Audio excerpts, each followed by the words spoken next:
Welcome dear students, मैं जयेश आप सबका मेरे YouTube channel Jayesh pathfinder way to success में आपका स्वागत करता हूं। Jawahar Navodaya Vidyalaya entrance exam class 6, class 9 और क्लास 11 की सभी महत्वपूर्ण जानकारी जानने के लिए आज ही मेरे यूट्यूब चैनल जयेश पाथफाइंडर को सब्सक्राइब करें और वीडियो क्लास पसंद आए तो वीडियो को लाइक करें, शेयर करें और वीडियो को अंत तक देखिए।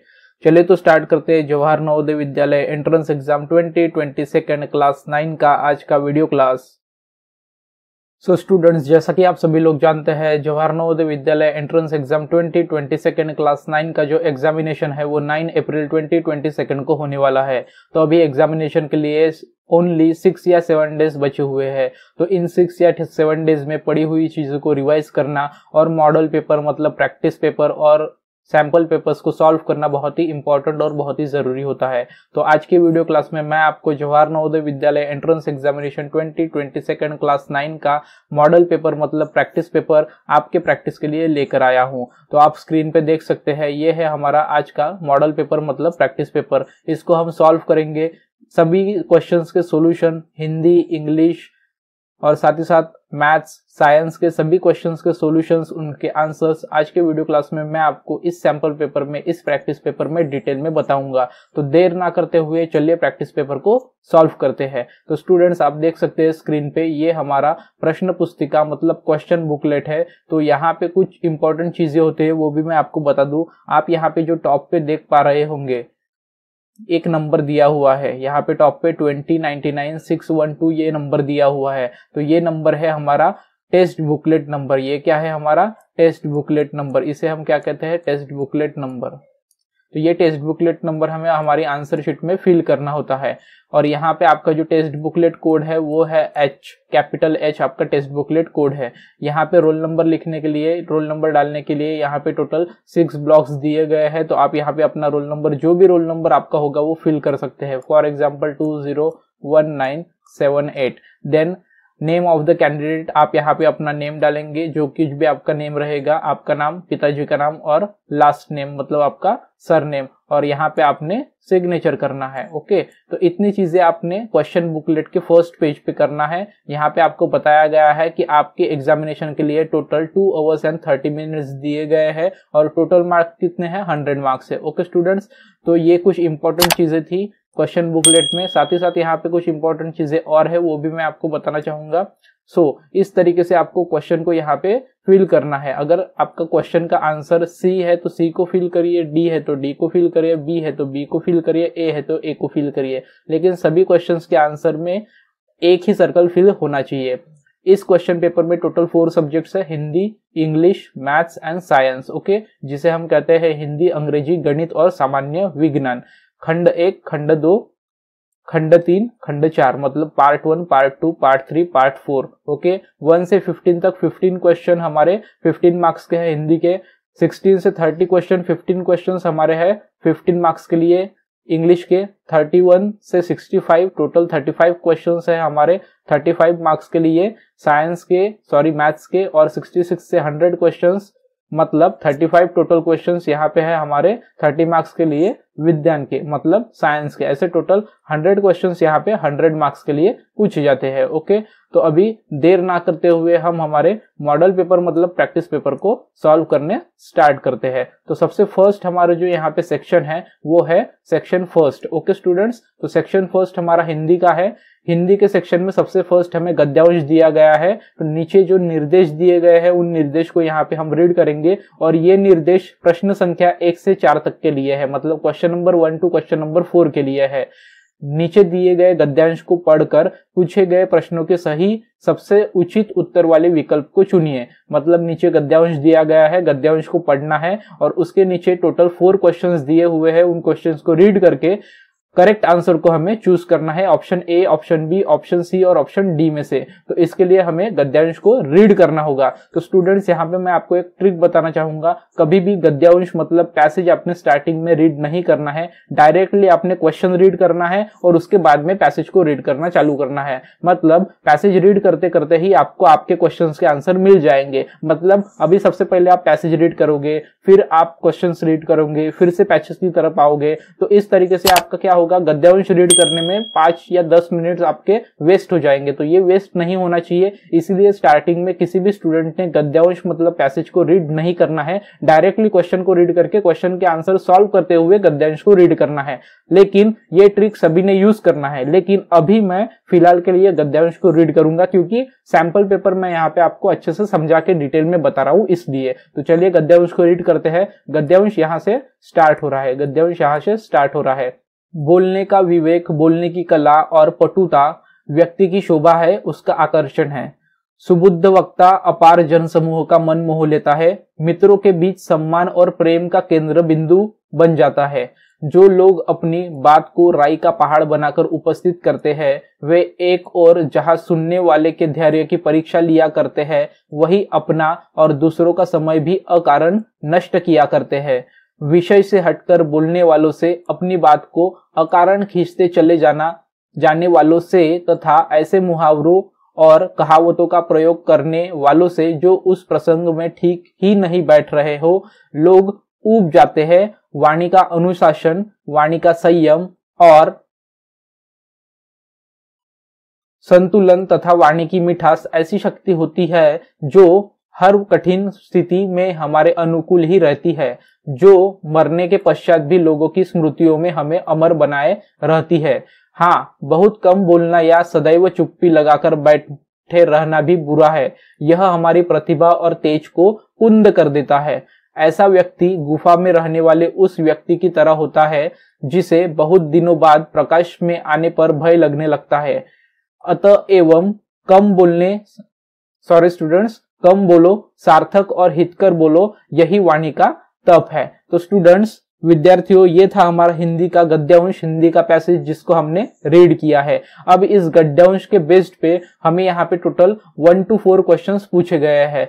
सो क्वेश्चन नंबर 1, क्वेश्चन नंबर 2 हम रीड करेंगे, देन क्वेश्चन नंबर 3 और 4 को भी रीड करेंगे और उसका आंसर को सॉल्व करेंगे। सो क्वेश्चन नंबर 1 यहाँ पे है, इस गद्यांश में व्यक्ति की शोभा और आकर्षण किसे बताया गया है? ऑप्शन ए है वक्ता के विवेक को, ऑप्शन बी है कला, पटुता और विवेक को, ऑप्शन सी है विषय से हटकर बोलने की कला को, ऑप्शन डी है उपयुक्त में से कोई भी नहीं। तो इसका जो करेक्ट आंसर है स्टूडेंट्स, वो करेक्ट आंसर है इसका बी, कला, पटुता और विवेक को। इस गद्यांश में व्यक्ति की शोभा और आकर्षण कला, पटुता और विवेक को बताया गया है। आपको यहाँ पे मैं इसका प्रूफ भी दे देता हूँ। यहाँ पे फर्स्ट लाइन में ही बताया गया है पैसेज की कि क्या है। तो यहाँ पे आप देख सकते हैं, बोलने का विवेक, बोलने की कला और पटुता व्यक्ति की शोभा, उसका आकर्षण है। तो यही फर्स्ट क्वेश्चन का हमारा आंसर है। ओके स्टूडेंट्स, अब हम देखते हैं आज के वीडियो क्लास का, मतलब आज के प्रैक्टिस सेट का सेकंड क्वेश्चन, क्लास 9 के प्रैक्टिस सेट का सेकंड क्वेश्चन हिंदी सेक्शन का। बहुत कम बोलना भी अच्छा क्यों नहीं है? ऑप्शन ए है यह प्रतिभा को कुंद कर देता है, वह ऐसा व्यक्ति भयभीत रहने लगता है। ऑप्शन बी है कम बोलने वाला विवेकहीन समझा जाता है। ऑप्शन सी है कम बोलने वाले से लोग ऊब जाते हैं। ऑप्शन डी है उपयुक्त में से कोई भी नहीं। तो क्वेश्चन नंबर 2 का जो करेक्ट आंसर है वो है ऑप्शन ए, बहुत कम बोलना भी अच्छा नहीं है क्योंकि वह प्रतिभा को कुंद कर देता है, वह ऐसा व्यक्ति भयभीत भी रहने लगता है। सो क्वेश्चन नंबर 2 का हमारा जो करेक्ट आंसर है वो है ऑप्शन ए। अब हम देखेंगे गद्यांश से पूछे गए क्वेश्चन नंबर 3 को। सो क्वेश्चन नंबर 3 क्या है हमारा? क्वेश्चन नंबर 3 है, कम, सार्थक तथा हितकारी बोलने को क्या कहा गया है? ऑप्शन ए वाणी का संयम, ऑप्शन बी वाणी का अनुशासन, ऑप्शन सी वाणी का तप, ऑप्शन डी वाणी का गुण। सो स्टूडेंट्स, यहाँ पे क्वेश्चन नंबर 3 का जो करेक्ट आंसर है वो है ऑप्शन सी, वाणी का तप। कम, सार्थक तथा हितकारी बोलने को क्या कहा गया है? वाणी का तप कहा गया है। तो अब हम पैसेज से मतलब हिंदी गद्यांश से पूछे गए क्वेश्चन नंबर 4 का लास्ट क्वेश्चन पढ़ेंगे। अकारण शब्द का विलोम निम्न में से कौन सा है? अकारण जो शब्द है, ये अकारण शब्द यहाँ पे पैसेज में हिंदी गद्यांश में आया है, उसका विलोम शब्द हमें ऑप्शन ए, बी, सी और डी में से पता करना है। सो ऑप्शन ए क्या है? सकारण, कारणवश। ऑप्शन बी है बिना कारण के। ऑप्शन सी है व्यर्थ में। ऑप्शन डी है उपयुक्त में से कोई भी नहीं। सो स्टूडेंट्स, यहाँ पे क्वेश्चन नंबर 4 जो है उसका करेक्ट आंसर है ऑप्शन ए। यहाँ पे अकारण जो शब्द दिया गया है, ये अकारण जो शब्द दिया गया है उसका विलोम अर्थ है सकारण मतलब या फिर कारणवश। तो यहाँ पे क्वेश्चन नंबर 4 का जो करेक्ट आंसर होगा वो होगा ऑप्शन 4। अब हम ऑप्शन ए। तो अब हम देखेंगे क्वेश्चन नंबर 5। अब क्वेश्चन नंबर 5 से क्वेश्चन नंबर 15 तक हिंदी व्याकरण के सभी क्वेश्चंस आएंगे। अब हिंदी व्याकरण में जो कुछ भी सिलेबस में दिया गया है उन सभी सिलेबस से कोई भी क्वेश्चंस यहाँ पे पूछे गए हैं। ओके स्टूडेंट्स, तो यहाँ से अब हिंदी व्याकरण का पार्ट स्टार्ट हो जाएगा। तो चलिए क्वेश्चन नंबर 5 से स्टार्ट करते हैं सॉल्व करना और क्वेश्चन नंबर 15 तक सॉल्व करेंगे।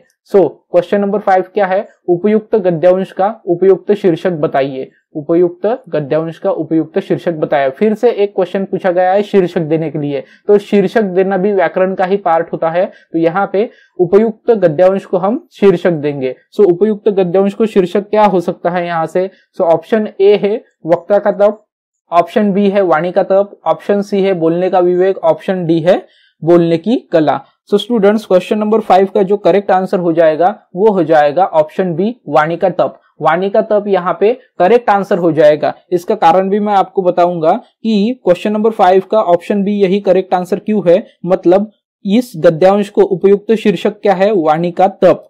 वाणी का तप अब उपयुक्त शीर्षक क्यों है? कम तथा सार्थक शब्दों के प्रयोग का अधिक प्रभावशाली होने के कारण गद्यांश का शीर्षक वाणी का तप है। मैं फिर से आपको यहाँ पे कारण बता रहा हूं। कम तथा सार्थक शब्दों के प्रयोग का अधिक प्रभावशाली होने के कारण गद्यांश का शीर्षक वाणी का तप है। ओके स्टूडेंट्स, आई होप आपको समझ में आया होगा कि शीर्षक वाणी का तप क्यों दिया गया है। अब हम देखेंगे हिंदी के व्याकरण का 6 क्वेश्चन। क्वेश्चन नंबर 6, उज्ज्वल शब्द का शुद्ध रूप है। उज्ज्वल ये एक शब्द है, इसका शुद्ध रूप हमें छांटना है। सो ऑप्शन ए इस तरीके का, ऑप्शन बी इस तरीके का, ऑप्शन सी इस तरीके का, ऑप्शन डी इस तरीके का। सो क्वेश्चन नंबर 6 का जो करेक्ट ऑप्शन है वो है ऑप्शन सी। इस तरीके का उज्ज्वल लिखना शुद्ध रूप है। ओके स्टूडेंट्स, अब हम देखते हैं क्वेश्चन नंबर 7, सुगम शब्द का विपरीतार्थ। सुगम एक शब्द है, उसका विपरीतार्थ मतलब विलोम शब्द का रूप होता है। ऑप्शन ए है आगम, ऑप्शन बी है दुर्गम, ऑप्शन सी है निर्गम, ऑप्शन डी है उद्गम। सो स्टूडेंट्स, क्वेश्चन नंबर 7 का जो करेक्ट आंसर है वो है ऑप्शन बी, दैट इज दुर्गम। Option B. अब दुर्गम क्यों? दुर्गम मतलब जहां पहुंचना कठिन हो। दुर्गम मतलब क्या होता है विद्यार्थियों? जहां पहुंचना कठिन हो। इसका विलोम है सुगम। इसका विलोम क्या है? सुगम। सुगम का अर्थ है जहां आसानी से पहुंचा जा सके। मतलब सुगम का अर्थ क्या है? जहां पर आसानी से पहुंचा जा सके। और दुर्गम का अर्थ क्या है? जहां पे पहुंचना बहुत ही कठिन होता है। तो दुर्गम का विलोम सुगम है और सुगम का विलोम दुर्गम है। तो अब हम देखते हैं next question, that is question number 8। नीचे दिए अनेकार्थी शब्दों के एक अर्थ के साथ लिखा है दूसरा अर्थ बताइए। तक्षक। तक्षक एक शब्द है, उसका पर्यायवाची शब्द अनेकार्थी शब्द सूत्रधार है। और उसका और कोई शब्द कौन सा है? सो ऑप्शन ए है तालाब, ऑप्शन बी है तट, ऑप्शन सी है देव, ऑप्शन डी है बढ़ई। तो यहाँ पे जो हमारा क्वेश्चन नंबर 8 है, तो क्वेश्चन नंबर 8 का जो करेक्ट आंसर है वो है ऑप्शन डी। क्वेश्चन नंबर 8 का जो करेक्ट आंसर है वो है ऑप्शन डी, बढ़ई। अब तक्षक मतलब क्या अर्थ होता है? तो देखो, तक्षक ये एक अनेकार्थी शब्द है। तक्षक मतलब क्या होता है? नाट्यशाला का व्यवस्थापक। जो नाट्यशाला होती है ना, उसका जो व्यवस्थापक होता है उसको तक्षक कहा जाता है। साथ ही साथ जुलाहा भी कहा जाता है और बढ़ई भी कहा जाता है, सूत्रधार भी कहा जाता है। तो इसीलिए यहाँ पे सूत्रधार, बढ़ई, जुलाहा, व्यवस्थापक, तक्षक ये सभी एक ही शब्द के लिए आने वाले अनेकार्थी शब्द है। तो सूत्रधार का जो करेक्ट ऑप्शन रहेगा, तक्षक का जो करेक्ट ऑप्शन रहेगा क्वेश्चन नंबर 8 का अनेकार्थी शब्द का, वो होगा ऑप्शन डी, दैट इज बढ़ई। अब हम देखते हैं आज के वीडियो क्लास का next question, that is question number 9। मतलब 9th क्लास के प्रैक्टिस सेट का क्वेश्चन नंबर 9। अभी हम प्रैक्टिस सेट में सेक्शन 1 दैट इज हिंदी को देख रहे हैं। क्वेश्चन नंबर 9 देखेंगे। निम्नलिखित शब्द के 4 अर्थ दिए गए हैं, आपको सटीक समानार्थी शब्द का चयन करना है। ओके, तो यहाँ पे वो शब्द दिया गया है धनंजय। शब्द दिया गया है धनंजय। मतलब option A Dhanad, option B Arjun, option C Dharmaraj, option D Dhanvantari. तो यहाँ पे जो क्वेश्चन नंबर 9 है, क्वेश्चन नंबर 9 का जो करेक्ट ऑप्शन हो जाएगा, करेक्ट आंसर हो जाएगा, वो हो जाएगा option B, that is Arjun. अब अर्जुन क्यों होगा? तो इसके 2 कारण है। पहला कारण है महाभारत का एक प्रमुख पात्र, और दूसरा हय्य नरेश कार्तवीर्य। हय्य नरेश कार्तवीर्य मतलब धनंजय का जो सटीक समानार्थी शब्द होगा वो होगा अर्जुन। तो क्वेश्चन नंबर 9 का जो करेक्ट आंसर है वो है ऑप्शन बी अर्जुन। अब हम देखेंगे next question, that is question number 10। उपसर्ग को कहते हैं, उपसर्ग ये व्याकरण का पार्ट है, हिंदी व्याकरण का पार्ट। तो उपसर्ग को क्या कहते हैं? शब्दांश कहते हैं, वाक्यांश कहते हैं, शब्द कहते हैं, पद कहते हैं। ऑप्शन ए शब्दांश, ऑप्शन बी वाक्यांश, ऑप्शन सी शब्द, ऑप्शन डी पद। सो क्वेश्चन नंबर 9 का जो करेक्ट आंसर है वो है ऑप्शन ए। उपसर्गों को क्या कहते हैं? शब्दांश कहते हैं। उपसर्गों को क्या कहते हैं? शब्दांश कहते हैं। अब ऐसा क्यों? तो यहाँ पे मैं डेफिनेशन बताना चाहूंगा। वे शब्दांश जो किसी शब्द के पूर्व में लगकर उसका अर्थ बदलते हैं, यह दो शब्दों उप प्लस सर्ग, उप अधिक सर्ग, ये के योग से बनता है। उप का अर्थ है समीप तथा सर्ग का अर्थ है सृष्टि करना है। तो यहाँ पे उपसर्ग शब्दांश का जो अर्थ था वो भी मैंने आपको बताया, उप प्लस सर्ग क्या होता है? उप प्लस सर्ग ऐसा होता है। ओके स्टूडेंट्स, तो यहाँ पे उपसर्ग का जो करेक्ट आंसर है क्वेश्चन नंबर 10 का वो है ऑप्शन ए, दैट इज शब्दांश। अब हम देखते हैं नेक्स्ट क्वेश्चन हिंदी व्याकरण का। तो यहाँ पे कुछ निर्देश दिए गए हैं, वो निर्देश को हम पढ़ेंगे। तो निर्देश क्वेश्चन नंबर 11 से क्वेश्चन नंबर 12 तक के लिए है। निम्नलिखित वाक्यों में रिक्त स्थान भरने के लिए 4 विकल्प दिए गए हैं, उचित विकल्प चुनिए। तो यहाँ पे फिल इन द ब्लैंक्स पूछा गया है। हिंदी में हम इसको बोलते हैं रिक्त स्थान भरिए। तो रिक्त स्थान भरेंगे। प्रश्न क्रमांक 11 मतलब क्वेश्चन नंबर 11। वृष्टि न होने से सूखा पड़ने की ऑप्शन ए आशा है, ऑप्शन बी चिंता है, ऑप्शन सी संभावना है, ऑप्शन डी आशंका है। वृष्टि न होने से सूखा पड़ने की आशंका हो सकती है, संभावना भी हो सकती है, आशा नहीं हो सकती, चिंता भी नहीं हो सकती। तो यहाँ पे ऑप्शन ए और ऑप्शन बी यहाँ पे एलिमिनेट हो जाएंगे। तो यहाँ पे दो ऑप्शंस में से क्वेश्चन नंबर 11 का जो करेक्ट आंसर है वो है ऑप्शन डी आशंका। वृष्टि न होने से सूखा पड़ने की आशंका हो सकती है। अब आशंका क्यों? तो स्टूडेंट्स, वृष्टि न होने से सूखा पड़ने की आशंका है, अतः बारिश न होने से सूखा पड़ने का भय रहता है। आशंका शब्द यह एक संज्ञा है। आशंका शब्द क्या है? एक संज्ञा है। आशंका का अर्थ है डर, भय या फिर शंका। तो यहाँ पे इसीलिए आशंका यहाँ पे फिल इन द ब्लैंक्स में आएगा आशंका। अब हम देखते हैं क्वेश्चन नंबर 12। रूस में एक बार फिल इन द ब्लैंक्स हुई। रूस में एक बार काती हुई, क्लाती हुई, क्रांति हुई, क्रांति हुई। बहुत ही इजी है, तो option C is the correct answer. रूस में एक बार क्रांति हुई। अब हम देखेंगे हिंदी व्याकरण का next question, that is question number 13। So question number 13 क्या है? सबसे पहले उसको रीड करेंगे, फिर उसके आंसर की तरफ बढ़ेंगे। सो क्वेश्चन नंबर 13, ठीक समय पर आ जाना में कौन सा कारक है? यहाँ पे एक वाक्य दिया गया है, ठीक समय पे आ जाना, इसमें कारक पूछा गया है। कारक भी हिंदी व्याकरण का एक भाग है। तो हिंदी व्याकरण के सभी भागों को आप अच्छे से पढ़िए, क्योंकि कोई भी प्रश्न यहाँ पे पूछा जा सकता है। तो कारक के बारे में पूछा गया है, ठीक समय पर आ जाना, क्वेश्चन नंबर 13।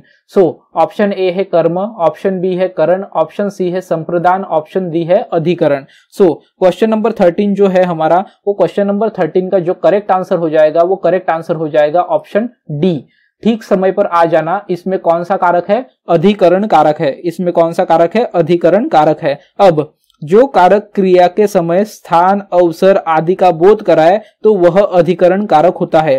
फिर से एक बात बताऊंगा स्टूडेंट्स, जो कारक क्रिया के समय स्थान, अवसर आदि का बोध कराए वह अधिकरण कारक होता है। जैसे चिड़िया पेड़ पर बैठी है, चिड़िया पेड़ पर बैठी है, ठीक समय पर आ जाना, घड़े में पानी है। ये सभी के सभी जो एग्जाम्पल्स अभी मैंने बताए, चिड़िया पेड़ पर बैठी है, ठीक समय पर आ जाना, घड़े में पानी है, ये सभी के सभी अधिकरण कारक है। ये सभी के सभी क्या है? अधिकरण कारक है। तो ठीक समय पर आ जाना, इस वाक्य में कारण कौन सा है? ऑप्शन डी अधिकरण कारक है। अब हम देखेंगे next question, that is question number 14। So what is question number 14? रास्ता देखना मुहावरे का अर्थ है। मुहावरे भी आपको एग्जामिनेशन में आएंगे, मुहावरे भी अच्छे से याद कर लीजिए, अच्छे से पता कर लीजिए। तो यहाँ पे मुहावरा कौन सा पूछा गया है? रास्ता देखना। रास्ता देखना मुहावरे का अर्थ क्या है? ऑप्शन ए समय नष्ट करना, ऑप्शन बी पता लगाना, ऑप्शन डी सी निराश होना, ऑप्शन डी प्रतीक्षा करना।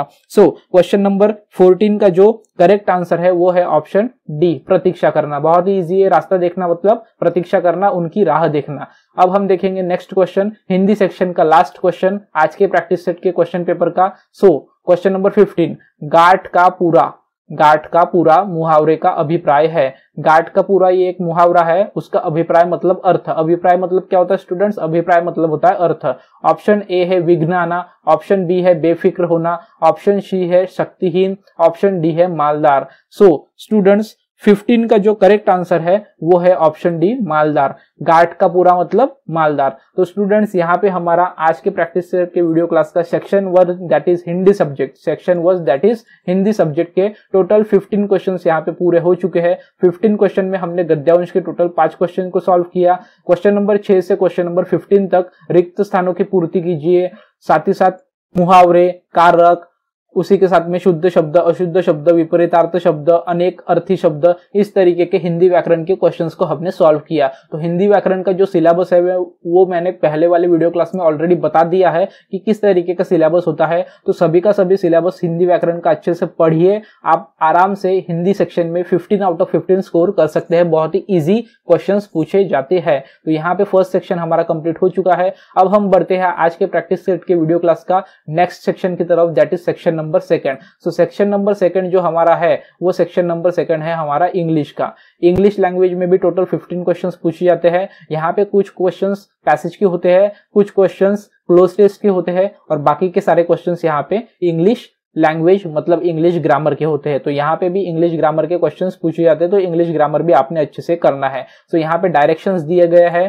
Question number 16 to question number 18 के लिए ये डायरेक्शंस है। Read the given passage and answer the question that follow by selecting the most appropriate option. हमने पैसेज को रीड करना है और उसके नीचे पूछे गए क्वेश्चंस के आंसर हमने पैसेज में से फाइंड आउट करके करेक्ट ऑप्शन को चूज करना है और उसे हमारे आंसर शीट में फिल करना है। तो अभी मैंने जैसे इसके पहले बताया था कि पैसेज सबसे पहले रीड नहीं करना है, पैसेज सबसे पहले रीड यहाँ पे नहीं करना है। डायरेक्टली हम क्वेश्चंस को रीड करेंगे और क्वेश्चंस को रीड करने के बाद में हम पैसेज को रीड करना स्टार्ट करेंगे। मतलब पैसेज रीड करते करते ही हमें हमारे क्वेश्चंस के आंसर मिल जाएंगे। मतलब हमारा यहाँ पे पहले पैसेज रीड करने में टाइम जो वेस्ट होगा वो टाइम यहाँ पे वेस्ट नहीं होगा। लेकिन अभी आपको समझा के बताना है, इसीलिए मैं यहाँ पे पैसेज को सबसे पहले रीड करूंगा, लेकिन एग्जामिनेशन में आपने पैसेज को पहले रीड नहीं करना है। ओके स्टूडेंट्स, तो चलिए पैसेज यहाँ से स्टार्ट हो रहा है, हम पैसेज को यहाँ से रीड करते हैं।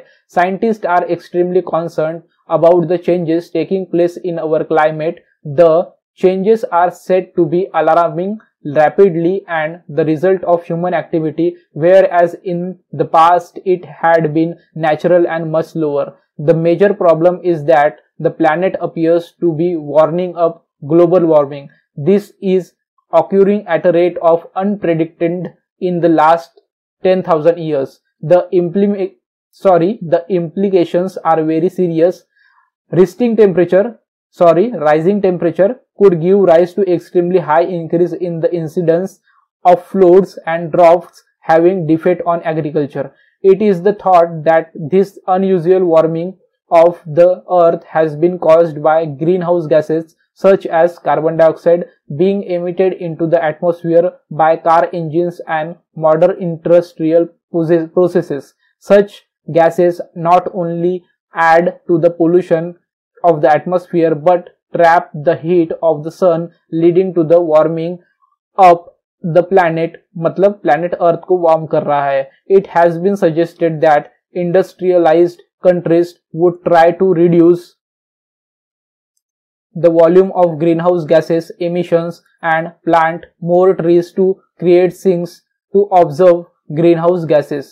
सो स्टूडेंट्स ये जो पैसेज है बहुत ही इजी पैसेज है। इस तरीके के पैसेज एग्जाम में नहीं आते हैं। जवाहर नवोदय विद्यालय के लैटरल एंट्री एग्जामिनेशन में क्लास 9 के लिए जो एग्जाम होता है उसमें इस तरीके के इतने इजी पैसेज आते ही नहीं। ये बहुत इजी पैसेज है, इससे थोड़ा हार्ड पैसेज आता है, तो हार्ड पैसेज की भी आपने प्रैक्टिस करना है। तो ये जो सैंपल पेपर में पैसेज दिया गया है ये पैसेज है ग्लोबल वार्मिंग के ऊपर, पोल्यूशन के ऊपर, साथ ही साथ यहाँ पे जो डे बाय डे चेंजेस हो रहे हैं हमारे एनवायरमेंट में, क्लाइमेट में, ठीक है, जो कि बहुत ही चिंताजनक है, जो कि बहुत ही सीरियस चेंजेस है, जिसकी वजह से सामने हमें बहुत प्रॉब्लम्स फेस करनी पड़ सकती है, उसके बारे में ये पैसेज है। पढ़ते पढ़ते ही बहुत सारे स्टूडेंट्स को ये समझ में आ गया होगा, इसको समझाने की कुछ जरूरत नहीं है, बहुत ही इजी पैसेज है। क्वेश्चन को मैं आपको डिटेल में समझा के बताऊंगा, उसके लिए आप कोई भी टेंशन ना लीजिए। सो question number 16, what is question number 16? The changes taking place in our climate have become, option A a matter of celebration for the scientist.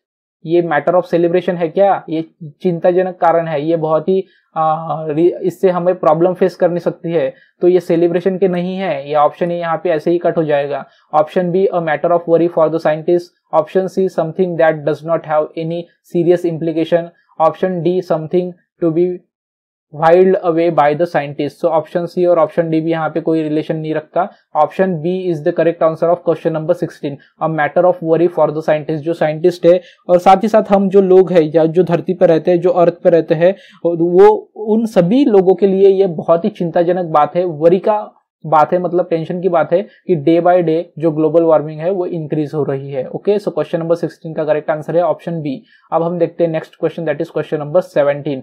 The antonym of the underline word increase. तो यहाँ पे एक word already passage में आया हुआ है, तो यहाँ पे इन्होंने पैसेज का भी क्वेश्चन उठा लिया है और साथ ही साथ इन्होंने यहाँ पे इंग्लिश ग्रामर का भी क्वेश्चन उठा लिया है। मतलब दोनों चीजें एक ही क्वेश्चन में यहाँ पे कंप्लीट कर ली, मतलब इनको और एक टॉपिक मिल गया ज्यादा का क्वेश्चन पूछने के लिए। तो इस तरीके से एग्जामिनेशन पेपर सेट करता है कि पूरा का पूरा सिलेबस वहां पे कवर हो जाए। तो ये जो इंक्रीज वर्ड है, इंक्रीज वर्ड का मीनिंग क्या होता है? बढ़ना।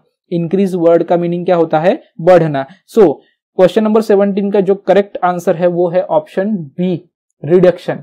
इंक्रीज मतलब बढ़ना और रिडक्शन मतलब कम होना। ओके, सो क्वेश्चन नंबर 17 का जो एंटोनिम है, इंक्रीज का एंटोनिम, करेक्ट एंटोनिम है रिडक्शन। Okay, option B. अब हम देखते हैं next question, that is question number 18। So question number 18 को सबसे पहले रीड करेंगे। So what is question number 18? The climatic changes taking place today are different from earlier changes as। जो climatic changes आज हो रहे हैं वो पहले होने वाले क्लाइमेटिक चेंजेस से किस तरीके से डिफरेंट है? Option A, today they are slower and more natural. आज वो बहुत ही स्लो है और नेचुरली हो रहे हैं। Today they are much faster and caused by the humans. आज वो बहुत ज्यादा फास्ट हो रहे हैं और ये हमारे ह्यूमंस की वजह से हो रहे हैं। Option C, today they do not threaten the humans because of their speed. आजकल वो हमें डरा नहीं रहे हैं क्योंकि उनकी स्पीड बहुत ही कम हो चुकी है। Option D, today men are affected by them easily. आज के जो मेंस है वो उनसे बहुत ज्यादा इफेक्ट हो रहे हैं। सो क्वेश्चन नंबर 18 का जो करेक्ट आंसर है वो है option B, today they are much faster. आजकल जो ग्लोबल वार्मिंग के इफेक्ट्स हो रहे हैं, ग्लोबल वार्मिंग बहुत ज्यादा रेट में फास्टर यहाँ पे इंक्रीज हो रही है। ओके, और उसका जो इफेक्ट हो रहा है वो हम पे हो रहा है, इसीलिए क्वेश्चन नंबर 18 का जो करेक्ट आंसर है वो है ऑप्शन बी। अब हम देखते हैं आज के वीडियो क्लास का प्रैक्टिस सेट का next question, that is question number 19। So question number 19 देखेंगे, इंस्ट्रक्शंस रीड करेंगे, उसको सॉल्व करेंगे। So what is question number 19? ये है question number 19। Don't touch this.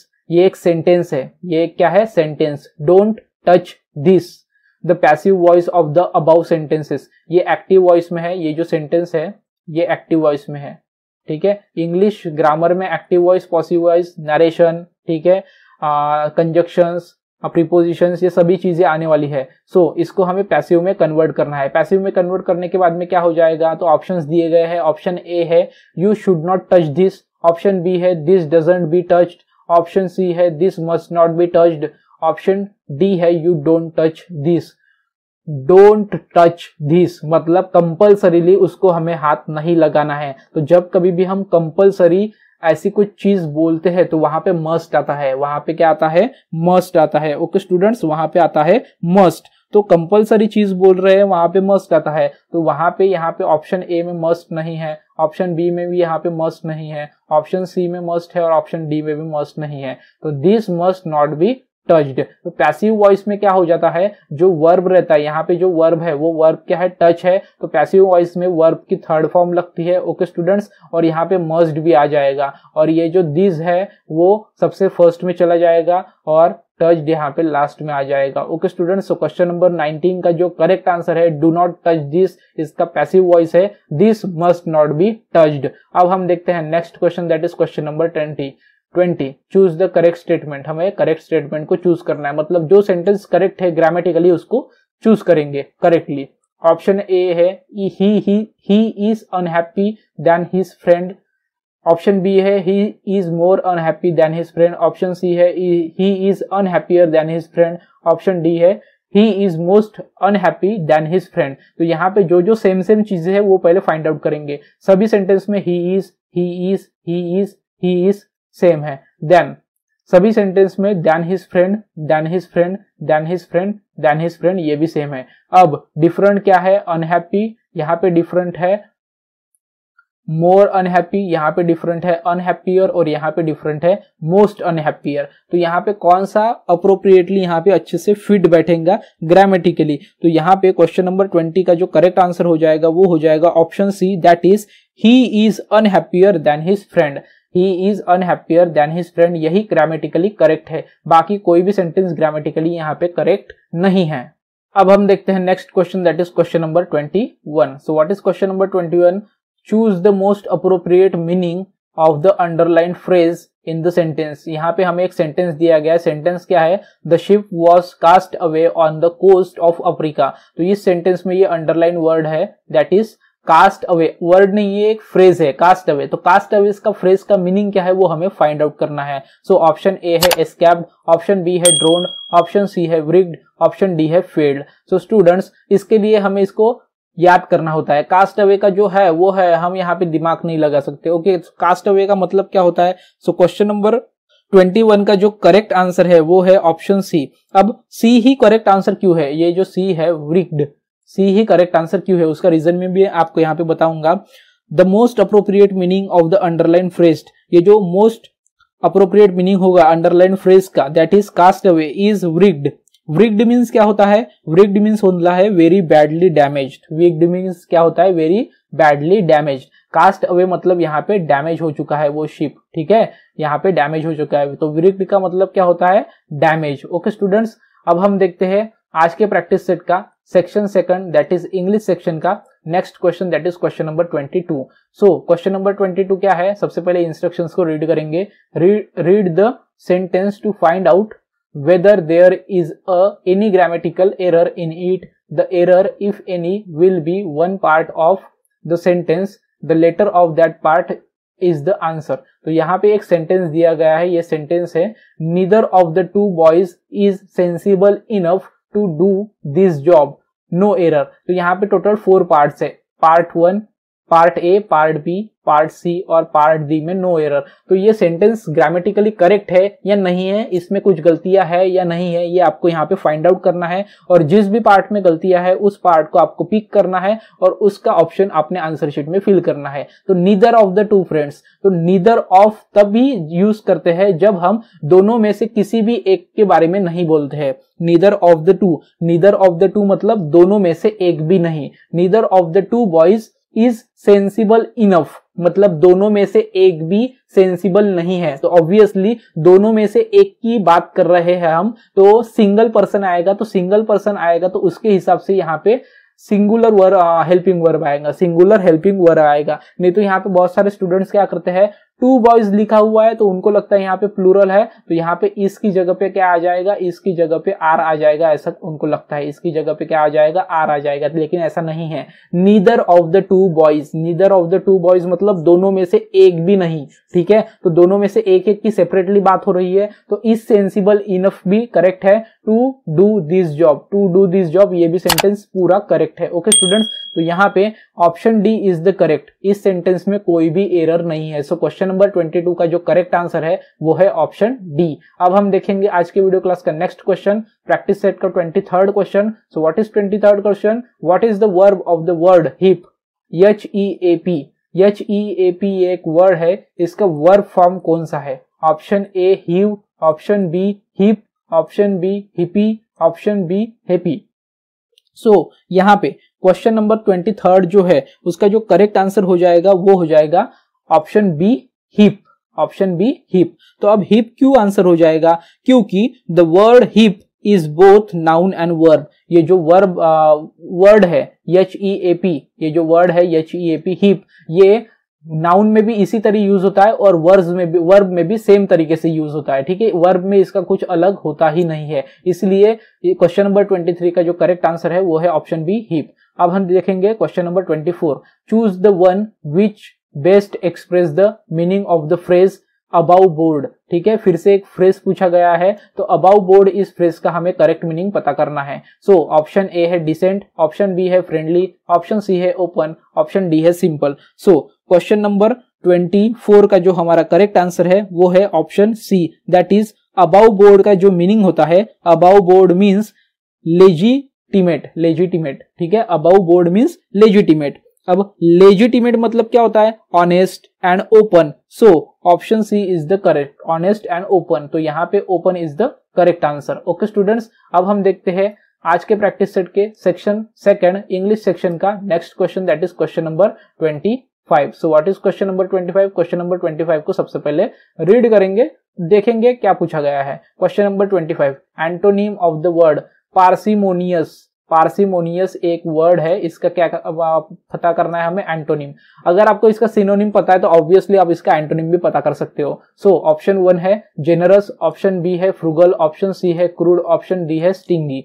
So question number 25 का जो करेक्ट आंसर हो जाएगा वो हो जाएगा यहाँ पे ऑप्शन ए। ऑप्शन ए मतलब जेनरस हो जाएगा। अब जेनरस क्यों, तो ये जो जेनरस वर्ड है ये एक एडजेक्टिव है। जेनरस वर्ड क्या है, एडजेक्टिव है, और इसका जो अपोजिट वर्ड है वो है पार्सिमोनियस। ओके, पार्सिमोनियस मीन्स क्या हो जाता है, पार्सिमोनियस का सिनोनिम है, मतलब मीनिंग है इकोनॉमिकल और फ्रूगल, इकोनॉमिकल और फ्रूगल। ओके स्टूडेंट्स, तो यहाँ पे 25 का जो करेक्ट आंसर हो जाएगा एंटोनिम वो हो जाएगा जेनरस। और फ्रूगल मतलब क्या होता है, फ्रूगल मतलब सिनोनिम हो जाता है पार्सिनोमोनस का। ओके स्टूडेंट्स, अब हम देखते हैं आज के प्रैक्टिस सेट का next question, that is question number 26। So what is question number 26? The place where aircrafts are kept is called.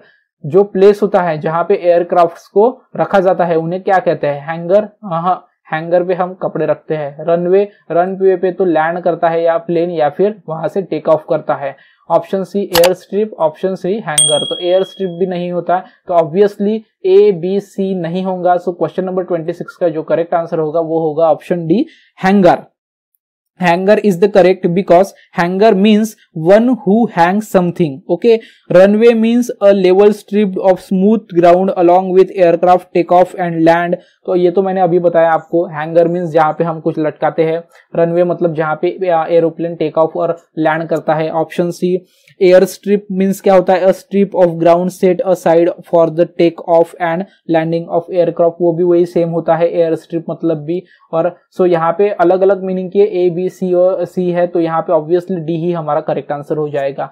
अब हम देखेंगे next question, that is question number 27। So question number 27 से क्वेश्चन नंबर 30, क्वेश्चन नंबर 27 से question number 30 last 3 questions cloze test के हैं। Cloze test मतलब जहां पे पूरा का पूरा ग्रामर झोंक देता है। और मतलब यहाँ पे क्या होता है, झोंक देना मतलब पूरा का पूरा ग्रामर वहां पे पुट कर देना। एक पैराग्राफ होगा जहां पे total 4 fill in the blanks होंगे, और वहां पे पूरे के पूरे ग्रामर का नॉलेज आपको अगर होगा तो वहां पे आप करेक्ट मीनिंग के वर्ड्स आप वहां पे लगा सकते हैं और अपना आंसर करेक्ट कर सकते हैं। तो यहाँ पे पूरा का पूरा ग्रामर आपको काम आएगा, तो पूरा का पूरा ग्रामर आपने पढ़ लेना है। ऐसा नहीं है कि ये नहीं आएगा वो नहीं आएगा, ऐसा नहीं होता, ठीक है। तो सबसे पहले हम यहाँ पे सेंटेंसेस पढ़ेंगे। सो सेंटेंसेस यहाँ पे क्वेश्चन नंबर 27 में दिया गया है, the fill in the blanks of energy in India are made from both commercial. So option A है रिक्वायरमेंट्स, ऑप्शन बी है सोर्सेस, ऑप्शन सी है अवेलेबिलिटी, ऑप्शन डी है लेसन। सो क्वेश्चन नंबर 27 का जो करेक्ट आंसर है वो है requirements. The requirements of energy in India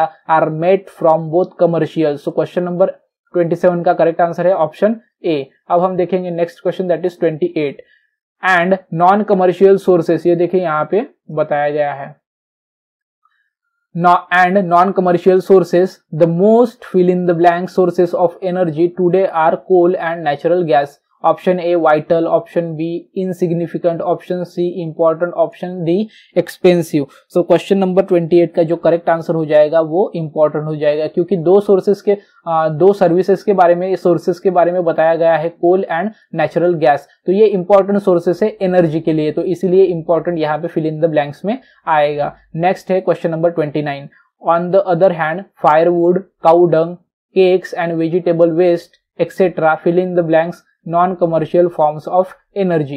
Option A constitutes, option B combines, option C mixes, option D collaborates. So 29 का हमारा जो करेक्ट आंसर हो जाएगा वो हो जाएगा constituents, हो जाएगा वो constitutes। constitutes एक वर्ब है, तो यहाँ पे हमें वर्ब ही लगाना है, इसलिए constitutes हमारा करेक्ट आंसर हो जाएगा। अब हम देखेंगे आज के प्रैक्टिस सेट का section second that is English का last question that is question number 30। So what is question number 30? Question number 30 को रीड करेंगे। क्लोज टेस्ट का ही क्वेश्चन है लेकिन उसको रीड करना तो पड़ेगा ही। While non commercial forms of energy fill in the blank demand. Option A need, option B meet, option C shed, option D rest. So question number 30 का जो करेक्ट आंसर है वो है ऑब्वियसली नीड डिमांड। नीड मतलब क्या होता है? गरज। नीड मतलब हमको चाहिए, दो हमें चाहिए। While non commercial forms of energy need demand. Non commercial form of energy जो है उनकी डिमांड मतलब नीड डिमांड, उनकी डिमांड होनी भी चाहिए ना। ओके, तो इस तरीके से ये हमारा आज के प्रैक्टिस सेट के वीडियो क्लास का सेकंड सेक्शन यहाँ पे इंग्लिश का कंप्लीट हो चुका है। अभी तक हमने टोटल 30 क्वेश्चंस कंप्लीट कर लिए हैं। तो यहाँ पे हमारे टोटल 30 क्वेश्चंस कंप्लीट हो चुके हैं। यहाँ पे आपको समझ में आया होगा कि किस तरीके से हिंदी और किस तरीके से इंग्लिश सेक्शन को आपको सॉल्व करना है। हिंदी और इंग्लिश का दोनों का ग्रामर अच्छे से कर लीजिए। ग्रामर की कुछ भी चीजें आपको पूछी जा सकती है। Okay students, so I hope यहाँ पे आपको दिए 2 सेक्शन सभी के सभी समझ में आए होंगे। वीडियो क्लास में मॉडल पेपर के क्वेश्चन सेक्शन में किसी भी क्वेश्चन में आपको कोई भी डाउट होगा तो वीडियो के नीचे कमेंट सेक्शन में जाके कमेंट करके इनके डाउट्स आप पूछ सकते हैं। डाउट्स के आंसर मैं आपके कमेंट पे रिप्लाई करके जरूर दूंगा। ओके स्टूडेंट्स, तो स्टूडेंट्स यहाँ पे एक और चीज मैं बताना चाहूंगा। अगर आप आज की वीडियो में फर्स्ट टाइम आए होंगे तो प्लीज चैनल को सब्सक्राइब कर दीजिए, क्योंकि इस चैनल पे नवोदय विद्यालय के प्रिपरेशन से रिलेटेड सभी चीजें, सभी नोटिफिकेशन, सभी इंपॉर्टेंट न्यूज बताई जाती है और सभी material free of cost provide किया जाता है। सो प्लीज चैनल को सब्सक्राइब कर दीजिए। वीडियो अच्छा लगे, इन्फॉर्मेटिव लगे तो वीडियो को लाइक भी कर दीजिए और वीडियो को शेयर भी कर दीजिए। तो स्टूडेंट्स चलिए आगे बढ़ते हैं आज की वीडियो क्लास में। यहाँ पे मैं आपको एक चीज बताना चाहूंगा। अगर सेक्शन 3 मैथमेटिक्स और सेक्शन 4 साइंस दोनों के दोनों सेक्शन आज हमने अगर कंप्लीट किए तो वीडियो बहुत ही लंबी हो जाएगी, सेशन बहुत ही लंबा हो जाएगा और बहुत सारे स्टूडेंट्स यहाँ पे इतना लंबा वीडियो देख नहीं पाएंगे। तो इसीलिए आज की वीडियो में हमने हिंदी और इंग्लिश को कंप्लीट किया है। अब हम साइंस सेक्शन को कंप्लीट करेंगे। सेक्शन 3 यहाँ पे मुझे पता है कि मैथमेटिक्स का सेक्शन है। ओके स्टूडेंट्स, सेक्शन 3 यहाँ पे मैथमेटिक्स का है, लेकिन हम मैथमेटिक्स को अगले वाले वीडियो क्लास में कंप्लीट करेंगे। मतलब मॉडल पेपर के 2 पार्ट्स रहेंगे। फर्स्ट पार्ट में हिंदी, इंग्लिश और साइंस, नेक्स्ट पार्ट में पार्ट 2 में मैथमेटिक्स। क्योंकि मैथमेटिक्स के टोटल 35 क्वेश्चंस है और 35 क्वेश्चंस को पूरी तरीके से अच्छे से डिटेल में सॉल्व करना, उसके लिए बहुत ज्यादा टाइम कंज्यूम होता है, बहुत ज्यादा टाइम लगता है। तो इसलिए मैथमेटिक्स का जो पार्ट रहेगा इस वीडियो क्लास का, इस प्रैक्टिस सेट का, वो सेकंड पार्ट में आपको प्रोवाइड किया जाएगा। तो आज के वीडियो क्लास में हम साइंस को कवर करेंगे। सो साइंस हमारा सेक्शन 4 है, तो साइंस को सबसे पहले कवर करेंगे, क्योंकि साइंस के क्वेश्चंस इजी होते हैं और 1 लाइनर क्वेश्चंस होते हैं सभी के सभी साइंस के। तो साइंस के पार्ट को स्टार्ट करेंगे। सो सेक्शन 4 आज के प्रैक्टिस सेट का that is general science. Okay, general science के टोटल 35 क्वेश्चंस होते हैं। 35 क्वेश्चंस पे 35 मार्क्स होते हैं। बहुत ही इजी क्वेश्चंस रहते हैं। फटाफट मतलब जल्दी हम यहाँ पे उसको सॉल्व कर लेंगे। ओके स्टूडेंट्स, सो सबसे फर्स्ट क्वेश्चन क्या है, मतलब हमारे प्रैक्टिस सेट का question number 66। What is equinox? What is equinox? Equinox क्या होता है? ऑप्शन ए है यहाँ पे equal length of day and night, option B है long days and short nights, option C है यहाँ पे short days and long nights, option D है यहाँ पे perpendicular position to equatorial circle of earth. तो स्टूडेंट्स इक्विनॉक्स मतलब क्या होता है? तो यहाँ पे 66 क्वेश्चन का जो करेक्ट आंसर रहेगा वो रहेगा option A.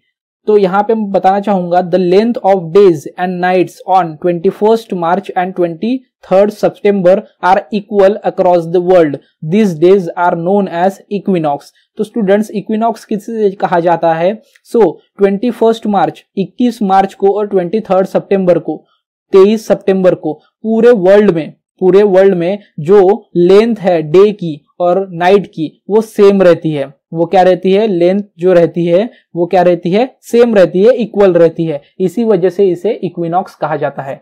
Next question that is question number 67। The standard meridian of India is considered. जो इंडिया का स्टैंडर्ड मेरिडियन है वो किसे कंसिडर किया गया है? 82(1)2 degree east, 81(1)3 degree east, option C 82(1)2 degree west, option D 81(1)2 degree east. So student 67 का जो करेक्ट आंसर है वो है option A that is 83 degree 30 east longitude is known as the Indian standard time line it passes from Mirzapur Allahabad. ठीक है, सो question number 67 का जो correct answer है वो है ऑप्शन ए। अब हम देखेंगे question number 68, which of the following is not a member of the vitamin B complex. Vitamin B complex का कौन सा मेंबर नहीं है? Option A thiamine, option B riboflavin, option C folic acid, option D ascorbic acid. So 68 का जो correct answer है वो है ऑप्शन डी एस्कॉर्बिक एसिड। अब एस्कॉर्बिक एसिड क्यों? तो विटामिन बी कॉम्प्लेक्स जो होता है स्टूडेंट्स, ठीक है, उसमें टोटल 8 विटामिन आते हैं, नेमली B1, B2, B3, B5, B6, B7, B9 and B12।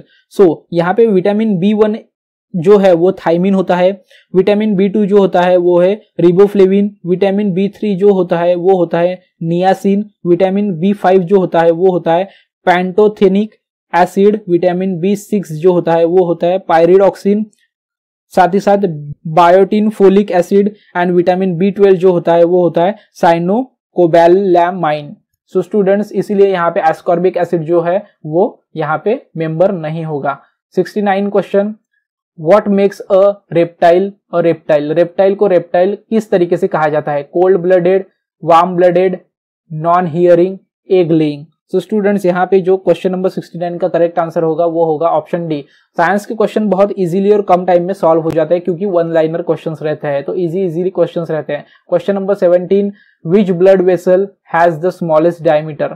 Capillaries, arteries, venules, lymphatic. So question number 17 का जो करेक्ट आंसर है वो है ऑप्शन ए, कैपिलरीज जो होती है, ठीक है, उसका डायमीटर सबसे स्मॉलेस्ट होता है। अब हम बढ़ते हैं आगे। सो यहाँ पे मैं स्क्रॉल अप कर लेता हूँ, क्वेश्चंस दिख नहीं रहे हैं। So question number 71, what is question number 71? Such groups of cells that have the same origin, composition and function are called. Option A organs, option B tissues, option A organ, option B tissue, option C organ system, option D levels of organisation. So question number 71 का जो correct answer है option B, that is tissue. अब हम देखते हैं next question, आज के practice set के साइंस सेक्शन का 72 question. So what is question number 72? Question को सबसे पहले रीड करेंगे। Which radiation occurs on earth through green house effect. Green house effect से कौन सा रेडिएशन अर्थ पे हमें मिल जाता है, मतलब अर्थ पे आ जाता है? Ultraviolet radiation, gamma radiation, x radiation, infrared radiation. सो क्वेश्चन नंबर 72 का जो करेक्ट आंसर है वो है option D, that is infrared radiation. क्यों? क्योंकि इंफ्रारेड रेडिएशन ये जो है वो ग्रीन हाउस इफेक्ट के लिए बहुत ही ज्यादा रिस्पॉन्सिबल है। तो ग्रीन हाउस इफेक्ट के लिए रेडिएशन इंफ्रारेड बहुत ही रिस्पॉन्सिबल है, इसीलिए ये अर्थ पे होता है। Question number 73, which of the following is an airborne disease. ठीक है, एयरबॉर्न डिसीज कौन सा है? Option A measles, option B typhoid, option C pink eye, option D none of this. So question number 73 का जो करेक्ट आंसर है वो है ऑप्शन ए, मीजल्स जो है वो है एयरबॉर्न डिसीज। ठीक है, मीजल एयरबॉर्न डिसीज है। ओके, ये जो डिसीज है वो इसका जो ट्रांसमिशन है, मतलब किस तरीके से फैलता है ये, तो ये हवा से फैलता है, एयर से फैलता है। Question number 74, question number 74, a yellow dust appears on the fingers whenever we touch the middle of the flower. These tiny yellow grains are one of the most precious substances in nature because they contain the secret of the plant. What is this dust called? इस yellow dust को हम क्या कह सकते हैं? Option A pollen, option B sperm, option C spore, option D sporocytes. So question number यहाँ पे question number 74 का जो करेक्ट आंसर रहेगा वो रहेगा ऑप्शन ए, उसे हम पोलन कहते हैं। सो 74 का फर्स्ट आंसर क्यों आएगा, ऑप्शन ए क्यों आएगा? The yellow powder is called pollen. ठीक है, वो पोलन होता है, वो स्टिक पे वहां पे रहता है, स्टिकी रहता है, इसलिए वो चिपक जाता है, तो उसे ही हम पोलन कहते हैं। Next question, that is question number 75, which organ of the body produces the fluid known as bile. ये जो बाइल जूस है, ठीक है, बाइल जूस कौन सीक्रेट करता है, कौन सा ऑर्गन सीक्रेट करता है हमारी बॉडी में? So option A liver, option B pancreas, option C gall bladder, option D kidney. So question number 75 का जो करेक्ट आंसर है वो है लीवर। लीवर में जो बाइल जूस होता है वो वहां पे सीक्रेट किया जाता है। Question number 76, which of the following hormone is a steroid. नीचे दिए हुए हार्मोन्स में से कौन सा ऐसा एक हार्मोन है जो स्टेरॉइड है? Option A estrogen, option B glucagon, option C insulin, option D oxytocin. तो यहाँ पे क्वेश्चन नंबर 76 का जो करेक्ट आंसर है वो है option A, that is oestrogen. फिर से स्क्रीन अप कर लेते हैं, थोड़ी क्वेश्चंस दिखाई नहीं दे रहे हैं। सो अब देखते हैं हम question number 77। So what is question number 77? Vitamins are substances that, vitamins ऐसे सब्सटेंसेस होते हैं जो option A are taken as medicines to stay healthy, option B developing muscles makes us strong, option C a small amount is necessary to protect against degenerative disease, option D increase our metabolic rate and reduce weight। so question number 77 का जो correct answer है वो है option सी। Vitamin क्या होता है? कुछ तरीके का सब्सटेंस होता है। तो option C is the correct answer. A small amount is necessary to protect against degenerative disease. इसीलिए सभी विटामिन की हमें जरूरत होती है ना, बहुत ज्यादा भी नहीं, बहुत ही कम भी नहीं, जितना चाहिए उतना ही। 78 question number, which one of the following is not a function of the liver. So liver का नीचे दिए गए 4 ऑप्शंस में से कौन सा फंक्शन नहीं है? Option A regulation of blood sugar, option B enzyme activation, option D detoxification, option D reproduction. So question number 78 का जो करेक्ट ऑप्शन आंसर रहेगा वो रहेगा रिप्रोडक्शन। रिप्रोडक्शन यहाँ पे लीवर थोड़ी करता है, उसके तो अदर ऑर्गन्स है ना। तो यहाँ पे detoxification, enzyme activation and sugar का रेगुलेशन, ब्लड शुगर का रेगुलेशन, ये सभी चीजें कौन करता है? लीवर करता है। 79 question number 79, how are the soaps that float in water prepared. जो सोप वाटर में फ्लोट होती है, मतलब उसको किस तरीके से बनाया जाता है? Option A by adding a gum called as rosin, option B by heating by beating teeny air bubbles, option C by dissolving soap in ethanol, option D none of the above। so 79 का जो correct answer है वो है option B, that is by beating tiny air bubbles। Question number 80, which of these gas is produced on addition of baking soda to food items। ठीक है, food items में जब हम बेकिंग सोडा को add करते हैं तो कौन सा गैस बनता है? Helium, hydrogen, carbon dioxide, nitrogen. Option A helium, option B hydrogen, option C carbon dioxide, option D nitrogen. So question number 80 का जो करेक्ट आंसर है वो है option C, that is carbon dioxide. अब किस तरीके से carbon dioxide? The addition of baking soda to food items, food items में जो हम बेकिंग सोडा को ऐड करते हैं कुकिंग करने से पहले, तो वहां पे कार्बन डाइऑक्साइड फॉर्म हो जाता है। This causes the food to rise. तो ये जो कार्बन डाइऑक्साइड पैदा हो जाता है यहाँ पे, जो जनरेट हो जाता है, वो क्या करता है? फूड को राइस करने में हेल्प करता है। RISE, राइस मतलब RICE नहीं, RISE राइस करने में उसको हेल्प करता है। Question number 81, so what is question number 81? What is used as a sowing agent. Farming में सोविंग एजेंट क्या होता है? Preparation of soft drink. Sorry, ये सोविंग एजेंट अलग है, मैंने अलग ही समझ लिया। What is used as a sowing agent in the preparation of soft drink. Soft drink के प्रिपरेशन में सोविंग एजेंट करके किसे यूज किया जाता है?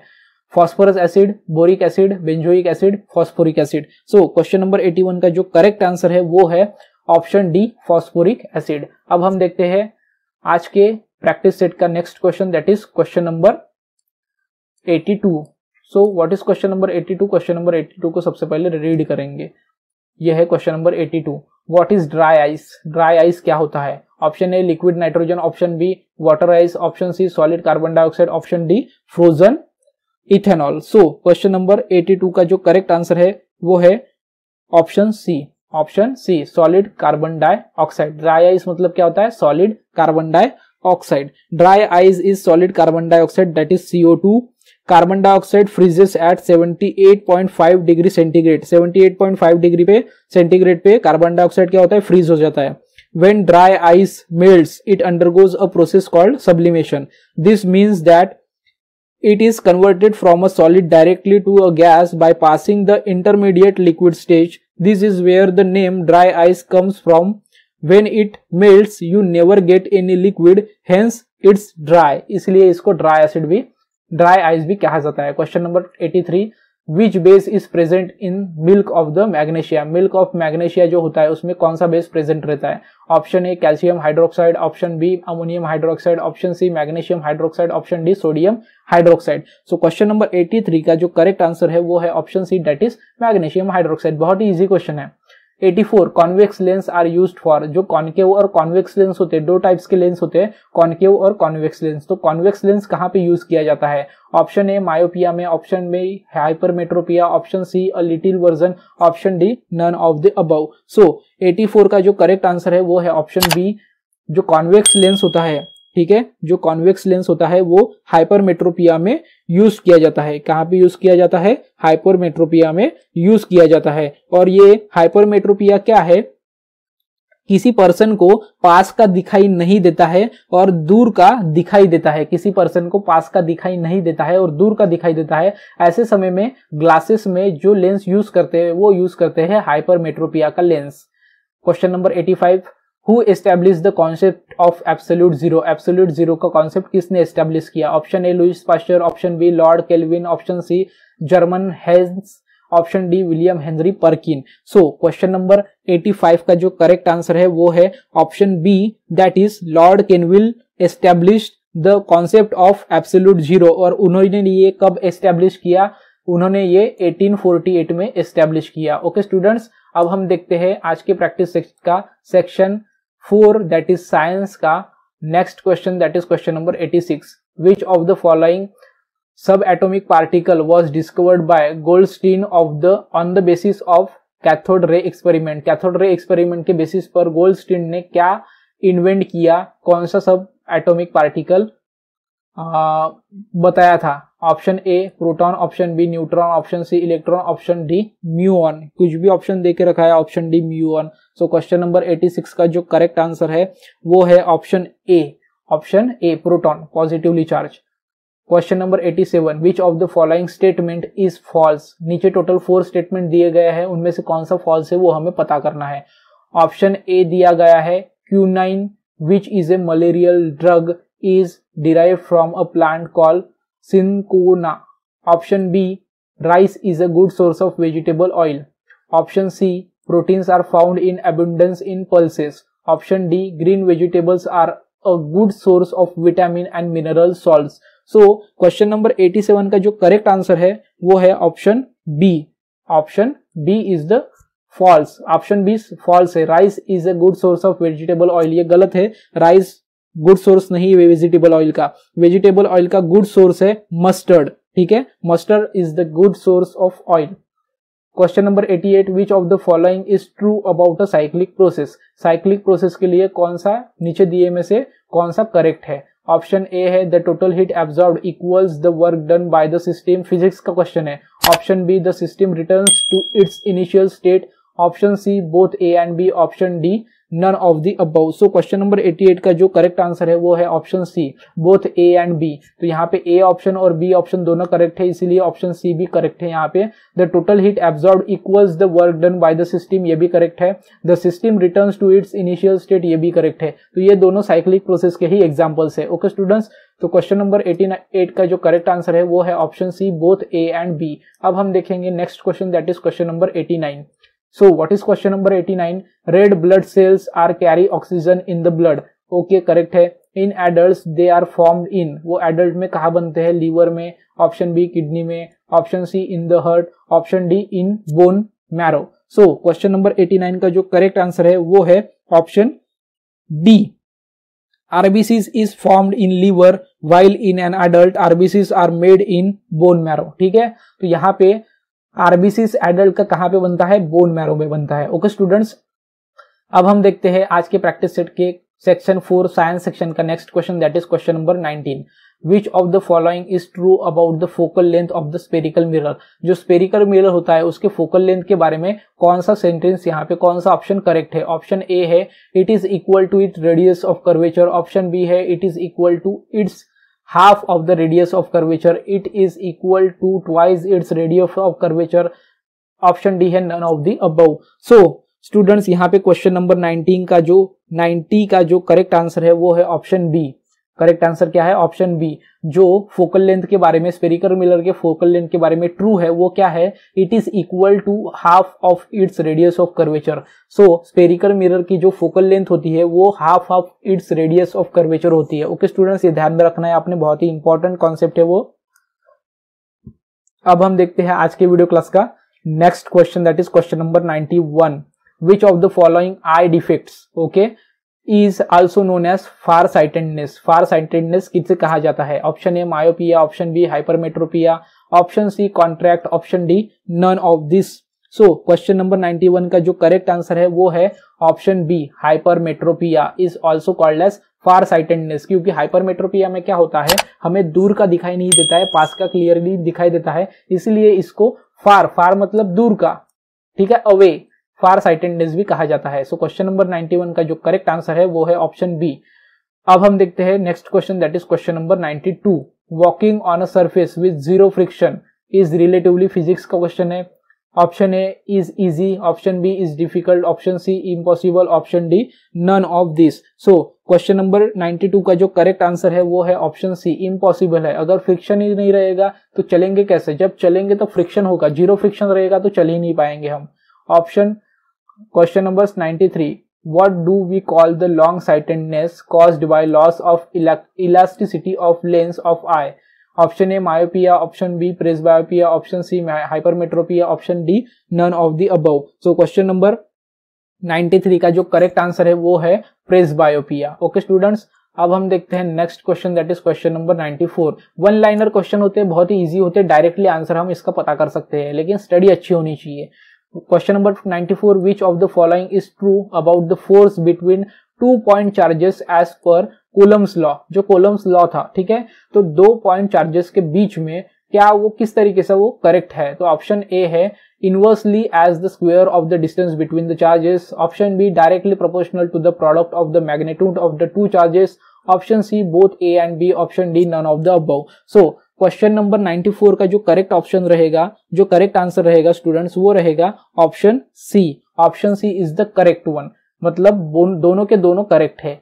Inversely as the square of the distance between the charges and directly proportional to the product of the magnitude of the 2 charges. तो इसीलिए 94 का दोनों के दोनों ऑप्शन ए और बी करेक्ट रहेगा, इसलिए option C is the correct answer. Question number 95, what is the SI unit of electric charge. SI unit के बारे में भी बहुत क्वेश्चंस पूछे जाते हैं, तो एसआई यूनिट सभी कॉन्सेप्ट के एसआई यूनिट यहाँ पे आपने अच्छे से याद करके रखना है। So SI unit of electric charge का एसआई यूनिट क्या है। So option A ampere, option B coulomb, option C joule, option D watt. So question number 95 का जो करेक्ट आंसर है वो है option B, the SI unit of the electric charge is coulomb. SI unit क्या है electric charge का, coulomb है। Option B is the correct answer. Option B क्या है हमारा करेक्ट आंसर है। अब हम देखेंगे next question, that is question number 96। Last के टोटल 5 क्वेश्चंस बचे हुए हैं अभी, तो ये 5 क्वेश्चंस हम देख लेंगे, उसके बाद में हमारा आज का जो वीडियो क्लास है वो यहाँ पे समाप्त हो जाएगा। और नेक्स्ट वाले आज के प्रैक्टिस सेट के नेक्स्ट वाले पार्ट में हम टोटल 35 क्वेश्चन मैथ्स के देखेंगे, जो कि 31 से लेके 65 तक है। Okay students, so question number 96, what causes the sparkle of diamonds. Diamond का जो स्पार्कल होता है, डायमंड चमकता है, स्पार्कल मतलब चमकना, तो किस तरीके से उसमें क्या होता है, तो किसकी वजह से वो डायमंड स्पार्क करता है। ओके, तो ये मेटल नॉन मेटल चैप्टर का क्वेश्चन है। मेटल नॉन मेटल चैप्टर भी बहुत ही इंपॉर्टेंट है, हर साल 2-2, 3-3 question metal non metal chapter से लैटरल एंट्री इन सब में पूछे जाता है। सो ऑप्शन ए है external reflection of light, option B है internal reflection of light, option C है multiple internal reflection, option D है मल्टीपल एक्सटर्नल रिफ्लेक्शन।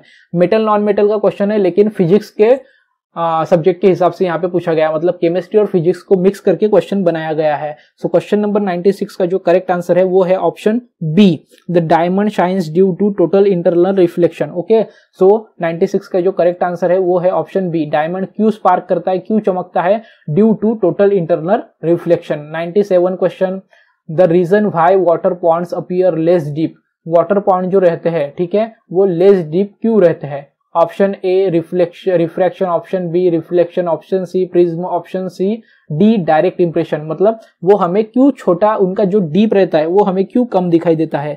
सो क्वेश्चन नंबर 97 का भी जो करेक्ट आंसर है वो है option B, due to reflection. ठीक है, due to reflection the pond और the lake appears shallow due to the refraction of the light, due to the refraction of the light. Sorry, यहाँ पे थोड़ा सा मिस्टेक हो गया स्टूडेंट्स, यहाँ पे आंसर आता है रिफ्लेक्शन और मैंने आपको रिफ्लेक्शन बोल दिया, due to refraction. Option A is the correct answer. Option A correction करवा लीजिए students, option A is the correct answer, that is refraction. Question number 98, which of the following is correct about permeability of free space? Option A, it is a scalar quantity. Option B, it is SI unit of T m ampere per ampere, T per ampere. C both A and B, D none of the above. 98 का जो correct answer है वो है option सी, दोनों के दोनों ए और B correct answer है, इसीलिए ऑप्शन सी भी करेक्ट है। Question number 99, what is the SI unit of magnetic dipole. Magnetic dipole ये फिजिक्स का क्वेश्चन है, तो इसका एसआई यूनिट क्या है। बोला था एसआई यूनिट के बहुत सारे क्वेश्चंस आएंगे, कम से कम 2 से 3 एसआई यूनिट के क्वेश्चंस आते ही है हर साल लैटरल एंट्री एग्जामिनेशन में। Option A joule tesla, option B joule per metre, option C tesla per metre, option D newton per metre. So question number 99 का जो करेक्ट आंसर है वो है option A, that is the SI unit of magnetic dipole moment is joule per tesla. So option A is the correct answer of question number 99, joule per tesla. अब हम देखते हैं आज के वीडियो क्लास का last question, that is question number 100। मतलब यहाँ पे आज के प्रैक्टिस सेट में हमने 15 क्वेश्चंस इंग्लिश के, 50 क्वेश्चन हिंदी के और 35 क्वेश्चंस साइंस के कंप्लीट कर चुके हैं। लास्ट क्वेश्चन देखेंगे, question number 100। How can a moving coil galvanometer B converted into a voltmeter. Galvanometer को वोल्टमीटर में किस तरीके से मूविंग कॉइल को कन्वर्ट कर सकते हैं। Option A by introducing a unit resistance in parallel, option B by introducing a unit resistance in series, option C by introducing large resistance in series, option D none of the above. So students question number 100 का जो correct answer है वो है option C, वो है option C, by introducing large resistance in series. अब किस तरीके से, तो उसके बारे में भी मैं आपको बताऊंगा। A moving coil galvanometer can be converted into a voltmeter by introducing a resistance of a large value in series. अगर लार्ज वैल्यू हम ऐड कर दे सीरीज में तो वो अपने आप कन्वर्ट हो जाएगा। ओके स्टूडेंट्स, सो स्टूडेंट्स ये था हमारा आज का वीडियो क्लास। आज के वीडियो क्लास में हमने lateral entry examination, Jawahar Navodaya Vidyalaya entrance examination 2022 class 9 का जो एग्जामिनेशन 9 अप्रैल के लिए होने वाला है, तो क्लास 9 का प्रैक्टिस सेट यहाँ पे हमने सॉल्व किया। इस प्रैक्टिस सेट पार्ट 1 में हमने टोटल 3 सेक्शंस, 3 सब्जेक्ट को सॉल्व किया, हिंदी, इंग्लिश और साइंस। साइंस के 35 क्वेश्चन, हिंदी के 15 क्वेश्चन, 15 क्वेश्चन, इंग्लिश के 15 क्वेश्चन। इस तरीके से हमने टोटल यहाँ पे क्वेश्चंस को सॉल्व किया है।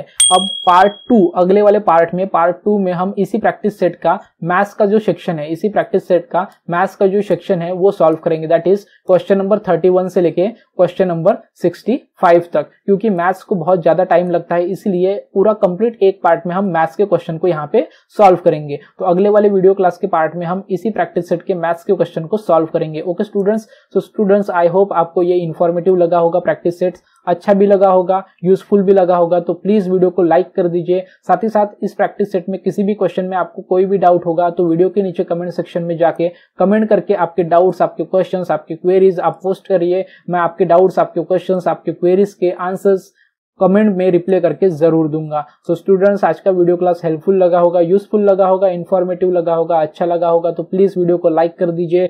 साथ ही साथ वीडियो को शेयर भी कर दीजिए। और इसी तरीके के क्लास 9, क्लास 6, क्लास 11 के सभी इंपॉर्टेंट स्टडी मटेरियल के लिए, मॉडल पेपर्स के लिए, सभी सब्जेक्ट के स्टडी मटेरियल के लिए, स्टडी वीडियो क्लासेस के लिए, इंपॉर्टेंट नोटिफिकेशन और न्यूज के लिए मेरे चैनल जयेश पाथफाइंडर को सब्सक्राइब कर दीजिए। Thank you students.